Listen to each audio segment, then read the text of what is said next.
الرحمن الرحیم.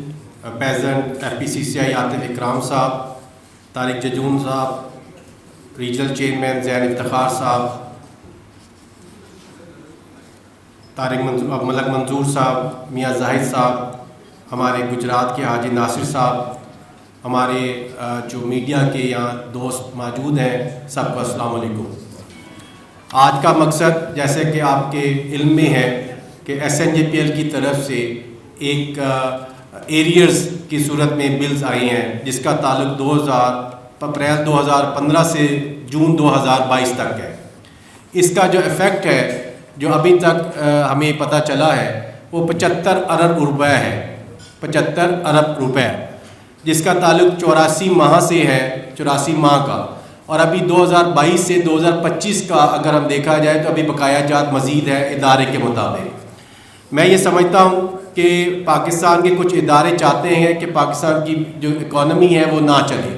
جیسا کہ آپ کے علم میں ہے کہ ابھی FPCCI نے ایک بہت بڑی جنگ لڑی ہے جو آرڈیننس آیا تھا, ٹیکس آرڈیننس 2025-26, اس کے خلاف, اور ابھی اس سے ہم نہیں نکل پائے. تو ایک اور بہت بڑا صدمہ SNJPL کی طرف سے, اوگرا کی طرف سے پاکستان کی بزنس کمیونٹی کے اوپر آ کر گر گیا ہے. یہ بہت بڑا ایک پہاڑ ہے. پاکستان کی بزنس کمیونٹی جیسا کہ عاطف اکرام صاحب نے بتایا کہ اس کی محتمل نہیں ہے کہ 75 ارب روپے پے کر سکے. اس کا قانونی بھی کوئی جواز نہیں بنتا اور اخلاقی اور قانونی کوئی جواز نہیں ہے.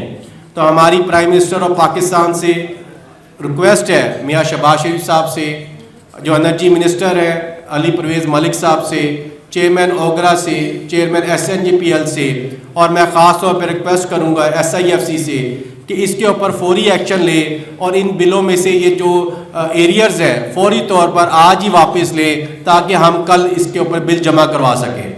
ادروائز اگر یہ جو ایریئرز ہیں جو کہ ایک ظلم ہے بزنس کمیونٹی کے اوپر, ہم اس کو پے کرنے کے لیے تیار نہیں ہیں. پاکستان کی بزنس کمیونٹی اس کو پے کرنے کے لیے تیار نہیں ہے. اسٹیک ہولڈر کے ساتھ بیٹھے. میری چیئرمین اوگرا سے ریکویسٹ ہے, چیئرمین SNJPL سے ریکویسٹ ہے کہ FPCCI کے ساتھ بیٹھے اور فیوچر کا جو لائے عمل ہے, جیسے کہ ہمارے پریزیڈنٹ عاطف اکرام صاحب نے پہلے بھی مینشن کیا ہے کہ فیوچر کے لیے ہم آپ کے ساتھ بیٹھنے کے لیے تیار ہیں, تاکہ اگر کوئی بھی کاسٹ میں انکریز ہوتا ہے تو وہ کاسٹ ہم آگے بائی پاس کر سکیں. یہ کیسے ممکن ہے کہ جو لسٹڈ کمپنیز ہیں, پرائیویٹ کمپنیز ہیں, اپنے پروفٹ اور لاس اکاؤنٹ بند کر چکے ہوئے ہیں, جو لینا دینا تھا وہ کر چکے ہوئے ہیں, تو ہمیں کسی بھی طرح یہ قابل قبول نہیں ہے. تو میری میڈیا کے دوستوں سے ریکویسٹ ہے کہ اس کو فوری طور کے اوپر جو آپ کے تھرو ہم بات پہنچانا چاہتے ہیں کہ ایز سون ایز پاسبل آج کی تاریخ میں SNJPL جو ہے وہ بل ریوائز کر کے بھیجے, ادروائز ان کے لیے بھی مشکل ہوگی اور ہمارے لیے بھی مشکل ہوگی. بہت شکریہ. آج ہم بزنس کمیونٹی کے مستقبل کے لیے ایک اہم معاملے پر آواز بلند کرنے کے لیے اکٹھا ہوئے ہیں, جو کہ SNJPL کی ریٹروسپیکٹو بلنگ ہے. یہ وہ بلنگ ہے جس میں 2015 سے لے کے 2022 میں استعمال شدہ گیس پر نئے ریٹس لگا کر ریکوری کی جا رہی ہے. اس سے انڈسٹریز پر اچانک بہت بڑا مالی بوجھ آ گیا ہے. ہماری ممبر انڈسٹریز چاہے وہ چھوٹی ہوں یا بڑی, لم سم بل اور ادا کرنا ان کے لیے ناممکن ہے. ان کی کیش فلوز یہ اجازت نہیں دیتی کہ اتنا بڑا برڈن وہ ایک ہی بل کے اندر نکال سکیں. اس سے چھوٹی انڈسٹریز, بڑی انڈسٹریز, میڈیم انڈسٹریز سب کے اوپر ایک ناجائز برڈن آ گیا. دوسرا معاملہ شفافیات کا ہے. ان بلز میں کوئی کیلکولیشن نہیں شیئر ہوئی, صرف اور صرف ایک لم سم اماؤنٹ ڈال کے دے دی گئی ہے. قانون کے حوالے سے بھی یہ سوال اٹھتا ہے کہ جو بلز اپنے وقت پر ادا ہو گئے ہوئے ہیں ان میں دوبارہ نئے ریٹس لگا کر کیسے بھیجا جا سکتا ہے. یہ لیگل کانٹریکٹس کی بھی خلاف ورزی ہے.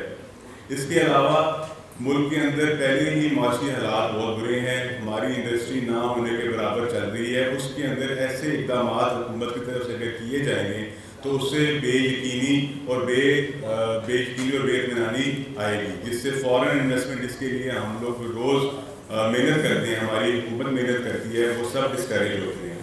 تو SNJPL کی اسٹیپ کو بزنس کمیونٹی کسی صورت میں قبول نہیں کرتی. اس ڈیسیجن کے بعد SMEs کا سروائیو کرنا ناممکن ہے.